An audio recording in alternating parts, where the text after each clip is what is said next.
nouvelle, eh bien, je suis heureux de vous rencontrer à la fin du culte. Nous sommes donc dans le livre de l'Exode et nous avons examiné précédemment les célèbres plaies d'Égypte que Dieu a été contraint de mettre en œuvre pour obtenir du Pharaon la libération des Israélites de l'esclavage en Égypte. La 10e plaie, particulièrement meurtrière, avait entraîné la mort de tous les premiers-nés d'Égypte, hommes et animaux. Même le prince héritier du Pharaon avait péri. Dieu avait précisé à son peuple, par la voix de Moïse et de Aaron, comment protéger les premiers-nés des Hébreux, à savoir en badigeonnant les montants et les linteaux des portes avec le sang d'un agneau. Et nous arrivons aujourd'hui à cet épisode où Dieu précise les lois sur la participation à la fête de la Pâque instaurée au verset 11 du chapitre 12, que nous avons traité la dernière fois, et qui commémore cet événement historique de la libération d'Israël et de sa sortie d'Égypte. Et avant de nous pencher sur le texte d'aujourd'hui, donc à partir du chapitre 12, verset 43, je souhaite juste indiquer que le dernier repas de Jésus avec ses disciples avant sa mort, eh bien, a coïncidé avec l'observance de la Pâque juive. On voit ça dans l'évangile de Luc, chapitre 22, verset 15, et à laquelle Jésus a donné une nouvelle signification en associant le pain à son corps et la coupe à son sang. Autre élément, le grand dictionnaire biblique de la Bible nous dit que l'on peut supposer que l'institution de la scène fut associée à la 3e coupe de la Pâque juive telle qu'elle était célébrée du temps de Jésus. C'est un petit détail technique. Et par la suite, la scène, donc instituée par Jésus, a progressivement remplacé parmi les chrétiens la pratique juive de la Pâque. Et donc nous en sommes maintenant au chapitre 12 de l'Exode, verset 43, et je vais faire 3 lectures séparées. Donc nous lirons d'abord les versets 43 jusqu'au verset 51. Donc, chapitre 12, verset 43. L'Éternel dit à Moïse et à Aaron, « Voici les prescriptions au sujet de la Pâque. Aucun étranger n'en mangera. Un esclave acquis à prix d'argent devra être circoncis, puis il prendra part au repas de la Pâque. Mais le résident temporaire et l'ouvrier salarié n'y participeront pas. On mangera chaque agneau à l'intérieur de la maison. Vous n'emporterez aucun morceau de viande à l'extérieur et vous ne briserez aucun os de l'animal.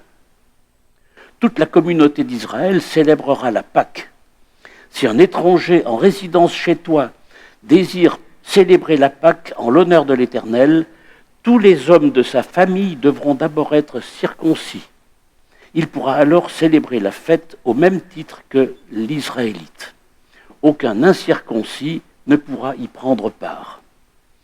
Une seule et même règle s'appliquera aux Israélites et aux étrangers séjournant parmi vous. Verset 50, tous les Israélites se conformèrent à ce que l'Éternel avait ordonné à Moïse et à Aaron. C'est en ce jour précis que l'Éternel fit sortir les descendants d'Israël d'Égypte comme une armée en bon ordre. Pour cette première partie de texte, je retiens 1 ou 2 points forts. Et le premier, c'est le verset 50 que je vais relire. Et tous les Israélites se conformèrent à ce que l'Éternel avait ordonné. Tous. Il n'y a pas de défection. On peut le comprendre parce que les Israélites avaient pu constater avec l'exécution des différentes plaies vient que quand Dieu dit, il fait, il s'exécute.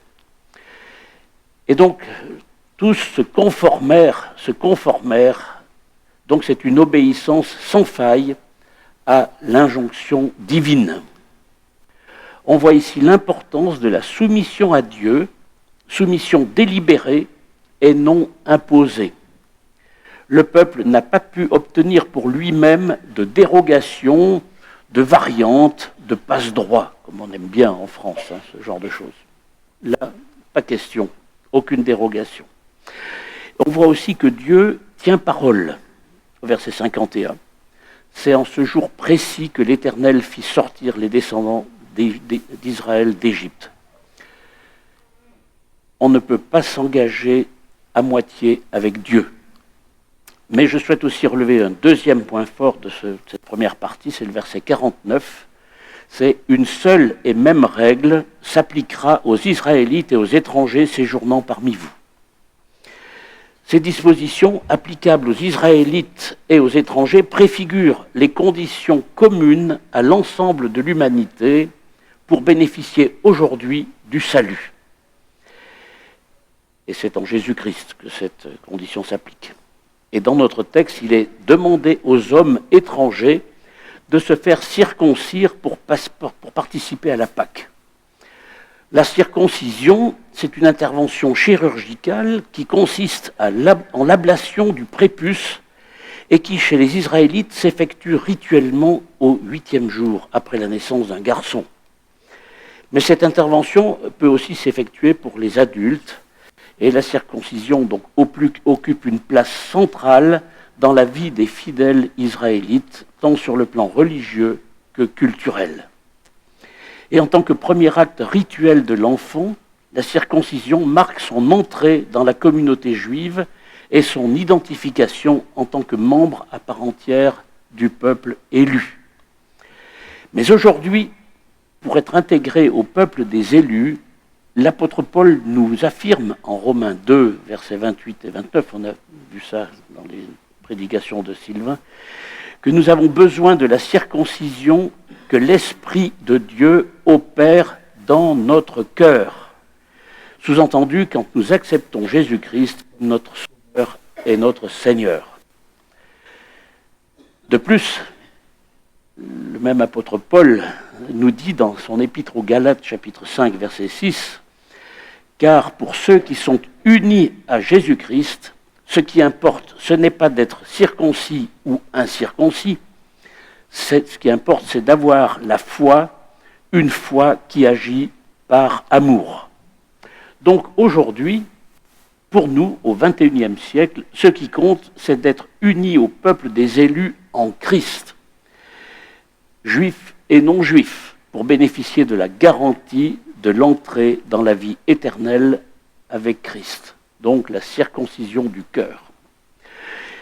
Et la question que je vous pose, c'est où en es-tu aujourd'hui, toi qui m'écoutes, dans ta relation avec Jésus? Est-il devenu ton sauveur? Si ce n'est pas encore le cas, ne tarde pas, Jésus t'attend. Mais nous allons poursuivre maintenant la lecture, chapitre 13, verset 1. L'Éternel transmit ses instructions à Moïse en ces termes.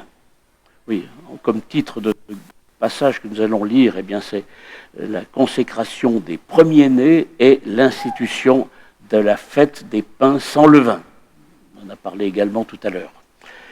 Donc l'Éternel transmit ses instructions à Moïse en ces termes, « Consacre-moi tout premier-né qui naîtra parmi les Israélites, qu'il s'agisse d'un garçon ou d'un animal, il m'appartient. »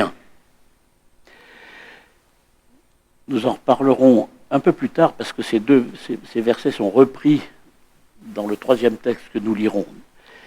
Mais nous poursuivons au verset 3 du chapitre 13. Moïse dit au peuple, « Vous garderez le souvenir de ce jour où vous êtes sortis d'Égypte, du pays où vous avez été esclaves, car l'Éternel vous en a retiré par force.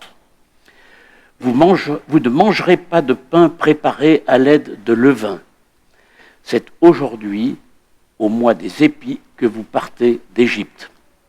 Lorsque l'Éternel vous aura fait entrer dans le pays des Cananéens, des Hittites, des Amoréens, des Héviens, des Yébousiens, qu'il vous a promis par serment à vos ancêtres de vous donner, une terre ruisselant de lait et de miel, alors vous observerez cette cérémonie en ce même mois. Pendant 7 jours, vous mangerez des pains sans levain, et le 7e jour, vous célébrerez une fête en l'honneur de l'Éternel. Verset 7, on se nourrira de pain sans levain pendant ces 7 jours, et on ne trouvera chez vous ni pain levé, ni levain dans toute votre nourriture. En ce jour-là, vous expliquerez à vos enfants la signification de cette fête en disant « Tout cela, je le fais en mémoire de ce que l'Éternel a fait pour moi quand je suis sorti d'Égypte. » Cette fête sera pour vous comme un signe sur votre main, comme une marque sur votre front, pour que la loi de l'Éternel soit l'objet de vos conversations, car c'est lui qui vous a fait sortir d'Égypte par sa puissance. Vous célébrerez ce rite d'année en année au temps fixé. La Pâque juive et la fête des pains sans levain sont 2 fêtes distinctes. La Bible présente la Pâque, au singulier sans S à la fin, comme une fête ayant lieu un jour bien précis, qui est le 14e jour du mois de Nisan, vers avril. On voit ça dans l'Exode, donc au passage 6 à 11 du chapitre 12, et puis aussi dans le livre du Lévitique, chapitre 23, verset 5. Et cette fête était immédiatement suivie de la fête des pains sans levain, qui, elle, dure 7 jours, comme on a pu le lire tout à l'heure. Et au verset 3, Moïse dit au peuple, « Vous garderez le souvenir de ce jour de délivrance, où vous êtes sortis d'Égypte. » Ce n'était pas un jour anodin, c'est un jour de transition entre une situation d'esclave et une situation d'homme libre. C'est Dieu qui est à l'origine de cette délivrance et qui en a été la cheville ouvrière. Il s'agit de faire en sorte que personne ne puisse l'oublier et un jour s'attribuer ce miracle qui n'appartient qu'à Dieu seul. Il est donc important de se souvenir d'où nous venons et qui a ouvert la porte. Et quand nous partageons la scène, par exemple, c'est précisément pour se souvenir d'où l'on vient et qui nous a ouvert la voie du salut. Que nous puissions résister à la tentation de nous attribuer le moindre mérite dans notre salut. Ah, mais moi je fais des choses, je suis fidèle, voilà. Non, ça ne marche pas avec la Bible. Alors pourquoi le peuple devait-il se nourrir de pain sans levain pendant cette fête? Eh bien parce que lorsqu'ils reçurent le message de Moïse annonçant que Dieu allait les délivrer d'Égypte, ils durent se préparer à manger et à partir très rapidement, comme vous vous souvenez du texte. Ils n'avaient pas le temps habituel nécessaire pour la levée du pain. Et Exode 12, verset 11 nous dit « Mangez-le en toute hâte, c'est la Pâque du Seigneur ». Mais on peut aussi penser que ce que l'apôtre Paul dit aux Corinthiens, au chapitre 11, 1 Corinthiens 5, 7 à 8, au sujet du levain, ça a aussi été abordé ce matin. Ne savez-vous pas qu'il suffit d'un peu de levain pour faire lever toute la pâte? Faites donc disparaître tout vieux levain du milieu de vous, que vous soyez comme une pâte toute nouvelle, puisque en fait vous êtes sans levain. Car nous avons un agneau pascal qui a été sacrifié pour nous, Christ lui-même. C'est pourquoi célébrons la fête de la Pâque non plus le vieux levain, le levain du mal et de la méchanceté, mais uniquement avec les pains sans levain de la pureté et de la vérité. Cela nous rappelle qu'il faut purger nos vies du levain spirituel, c'est-à-dire du péché, qui se répand si facilement dans nos cœurs. Il n'y a pas de petit péché que l'on pourrait secrètement garder dans un recoin caché de notre cœur. Veillons donc à résister à toutes les tentations de la vie courante, que ce soit naturellement au fil des activités de la journée, ou par exemple par le biais d'Internet, où c'est tellement facile de dériver. Le verset 9, dans la suite du texte, nous dit que cette fête sera pour vous comme un signe sur votre main, et comme une marque sur votre front, pour que la loi de l'Éternel soit l'objet de vos conversations, car c'est lui qui vous a fait sortir d'Égypte par sa puissance. La tradition juive dit que lors du repas dans les familles, après la célébration à la synagogue, on lit un texte de la Haggadah, le recueil rabbinique, qui raconte comment Dieu a fait sortir son peuple d'Égypte. Et ce récit est introduit par le plus jeune de la famille qui demande à son père pourquoi cette nuit est-elle différente des autres nuits. Et le récit peut alors commencer, et un signe indélébile qui se montre à ce moment-là, eh bien on ne doit pas le cacher, on ne doit pas cacher notre salut. Dieu souhaite que cette fête soit pour le peuple un rappel permanent de la loi de l'Éternel et de sa délivrance de l'esclavage.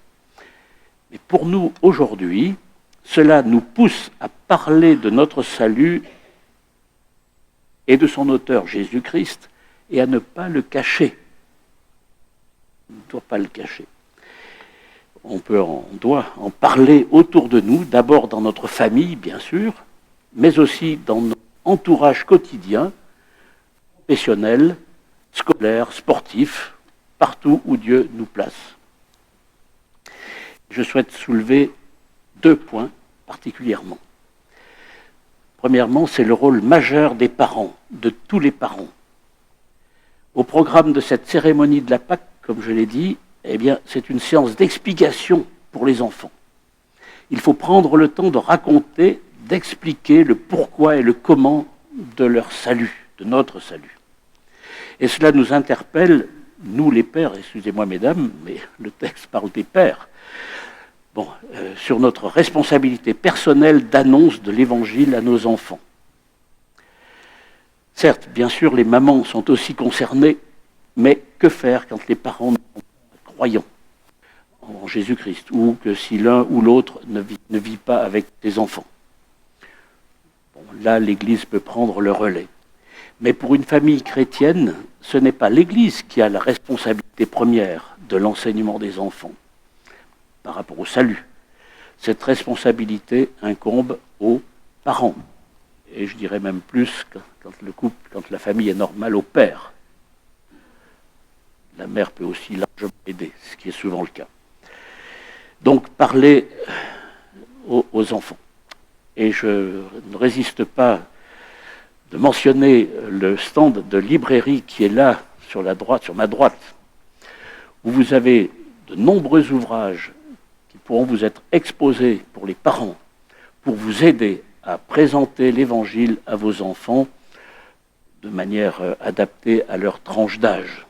C'est une grande aide. Enfin, je tiens à le souligner parce que j'étais moi-même interpellé quand une demoiselle de l'Église m'a fait la présentation de tous les livres qui étaient là. Je me suis dit, il faut vraiment que ce soit connu, et donc je relaye cette information. Allez voir le stand de librairie pour l'enseignement de vos enfants. Et un deuxième point par rapport à cette fête, toujours au verset 9, c'est le texte nous interpelle en disant que la loi de l'Éternel soit l'objet de vos conversations. Que la loi de l'Éternel soit l'objet de vos conversations. Cette injonction concerne les discussions pendant la fête, certes, et en présence de nos enfants, mais par extension, et pour nous aujourd'hui, eh bien, ça nous concerne dans nos familles et en Église. Et ça ne nous concerne pas seulement le jour que l'on pourrait prendre pour célébrer la Pâque juive, mais c'est toute l'année et tous les jours. Il n'y a pas de place dans nos familles qui sont à Christ pour des propos légers, pour la critique des voisins et même la critique des frères et sœurs dans l'Église. Cela nous recentre sur l'essentiel. C'est un avertissement que nous donne cette institution de la Pâque juive. Venons-en à la dernière partie du texte qui concerne l'offrande des premiers-nés, qui était évoquée au début du chapitre 13, verset 11. « Quand l'Éternel vous aura fait entrer dans le pays des Cananéens, comme il vous l'a solennellement promis, à vous et à vos ancêtres, et qu'il vous l'aura donné, vous lui offrirez tout garçon premier-né et les premiers-nés mâles de votre bétail lui appartiendront. En ce qui concerne les ânes, vous pourrez racheter leur premier-né par un agneau. Si vous ne voulez pas le racheter, vous lui briserez la nuque, mais vous rachèterez tout garçon premier-né parmi vos enfants. Lorsque vos enfants vous questionneront en vous demandant « Que signifie cela ?», vous leur répondrez « C'est par sa puissance que l'Éternel nous a fait sortir d'Égypte, où nous étions esclaves. Comme le Pharaon refusait de nous laisser partir, l'Éternel a fait mourir tous les premiers-nés en Égypte, les fils aînés des hommes et les premiers-nés des animaux. Voilà pourquoi nous offrons en sacrifice à l'Éternel tous les premiers-nés mâles des animaux, et nous rachetons les aînés de nos fils. Ce rite sera pour vous comme un signe de votre main, sur votre main, et comme une marque sur votre front, car c'est par sa puissance que l'Éternel nous a fait sortir d'Égypte. » En fait, il fallait racheter les premiers-nés des garçons, en offrant une somme d'argent. Alors, je ne connais pas, fait de recherche sur les tarifs, sur les ordres de grandeur, mais ce n'était pas, je pense, négligeable. Mais c'était en tout cas un signe très concret. Et donc, ça demandait en soi un sacrifice financier, on va dire. Mais pour les animaux, eh bien, c'était un sacrifice réel. On sacrifiait l'animal sur l'autel. Voilà. Et grâce à ces offrandes, les Israélites se souvenaient de la manière miraculeuse dont Dieu les avait délivrés de l'Égypte. Donc, offrez tout premier-né. Le verset 2 dit, en fait, c'est pour ça que je reviens au début du chapitre 13, le verset 2 disait « Consacre-moi, consacre-moi ». C'est un cadeau fait à Dieu pour marquer son appartenance à Dieu, un cadeau qui marque ce que l'homme a de plus important, le premier-né. Sous-entendu des garçons, mais enfin, bon, le premier-né des familles. C'est un témoignage pour l'ensemble de la famille, mais aussi pour l'entourage. Dieu a ainsi la première place dans la vie, dans le cœur, dans la famille. Dieu revendique la consécration et même l'appartenance des premiers-nés, comme pour marquer le fait que c'est lui qui a épargné les premiers-nés hébreux grâce au sang qui était mis sur les linteaux des portes. Pour nous aujourd'hui, eh bien, on ne peut pas consacrer nos premiers-nés, on peut honorer l'Éternel en lui consacrant les prémices de nos vies, ce que nous avons de plus important en signe de reconnaissance pour ce qu'il a effectué pour nous en nous donnant la vie grâce à Jésus-Christ. Et d'ailleurs, un texte parallèle dans Proverbe 3, verset 9, nous dit, et nous y encourage à cette analogie, verset 9 du chapitre 3, « Honore l'Éternel en lui donnant une part de tes biens, en lui offrant les prémices de tous tes revenus. Alors tes greniers regorgeront de nourriture et tes cuves déborderont de vin. » Mais il n'y a pas que nos biens et nos revenus à offrir à l'Éternel, même si cela a été rappelé tout à l'heure. Il y a aussi notre temps, notre disponibilité, le choix de nos priorités, de nos engagements extérieurs, etc. Donc, en conclusion, et après ce survol du texte, nous voulons concrétiser ce que peut nous dire ce texte encore de manière plus globale aujourd'hui. La première chose, c'est que l'on voit que le salut du peuple, comme le nôtre d'ailleurs, c'est une pure grâce. On est sauvé uniquement par grâce. Nous n'avons pas à acheter notre salut ou à faire des choses pour l'obtenir. Non, le salut est gratuit, il nous est offert. Et notre responsabilité, eh bien, c'est de l'accepter avec joie par la foi. D'accepter que ce soit le sang de Jésus-Christ, l'agneau pascal, qui nous délivre du jugement final et qui nous permet d'accéder à la terre promise, à savoir pour nous, d'accéder à la vie éternelle. C'est, je pense, j'espère en tout cas, de chacun de vous, mais c'est notre responsabilité de choisir. Voilà. Le deuxième point, c'est que notre Dieu a défini le cadre de son alliance avec nous. Il n'est pas nécessaire pour nous aujourd'hui de célébrer la Pâque comme le faisaient les Juifs, une fois par an, avec des pains sans levain et tout un cérémonial, mais il est bon de célébrer la résurrection de Jésus, je dirais, chaque jour dans nos vies. Et aussi chaque dimanche en Église, avec la célébration de la scène à un rythme convenu au sein de la communauté. Ces pratiques que l'on a aujourd'hui, même dans l'Église, trouvent des racines jusque dans l'Ancien Testament, loin. Le troisième point, c'est que nous sommes tous interpellés par ce texte au sujet de la consistance de nos discussions et de nos échanges entre nous, mais aussi dans notre environnement personnel, familial et professionnel. Ils doivent refléter notre appartenance au Seigneur Jésus. De quoi je vais parler à midi, après le culte, cet après-midi, bon, en dehors des Jeux Olympiques peut-être, de quoi je vais parler? Ce texte nous rappelle à centrer nos propos sur l'essentiel, alors bien sûr avec diplomatie, avec tact, mais il y a des priorités que l'Évangile nous demande de respecter. Voilà. Et le troisième point, c'est que pour les parents, eh bien, une responsabilité directe dans l'enseignement biblique de nos enfants et dans notre témoignage de vie, dans nos échanges, comme déjà dit.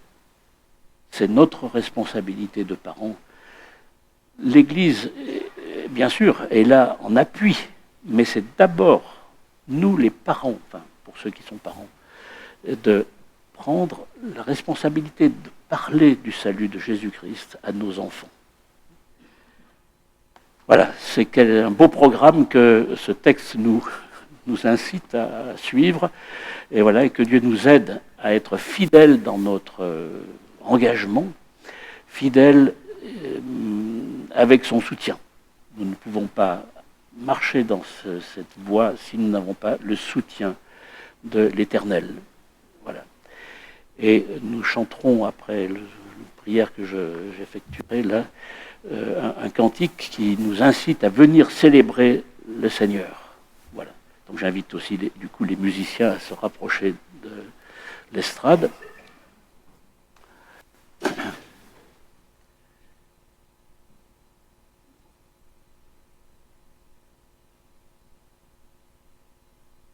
Et je vais prier. Seigneur, nous voulons te bénir pour la richesse de ta parole, pour aussi tout ce cheminement entre la création, le peuple juif, Jésus-Christ, et maintenant la vie d'Église, tout ce cheminement pour conduire au salut.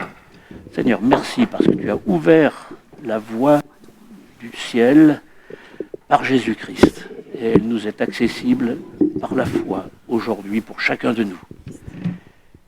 Bénis nos familles, bénis les parents dans nos familles, que tu les stimules, que tu les encourages dans le témoignage auprès de leurs enfants. Et bénis ton Église aussi dans l'appui de ces enfants. Bénis aussi tous ceux qui n'ont pu se joindre à nous aujourd'hui, qui sont malades ou qui traversent des épreuves. Seigneur, sois avec eux. Et que tu nous conduises aussi durant toute cette semaine qui s'ouvre devant nous pour que nous soyons des témoins fidèles au nom de Jésus. Amen.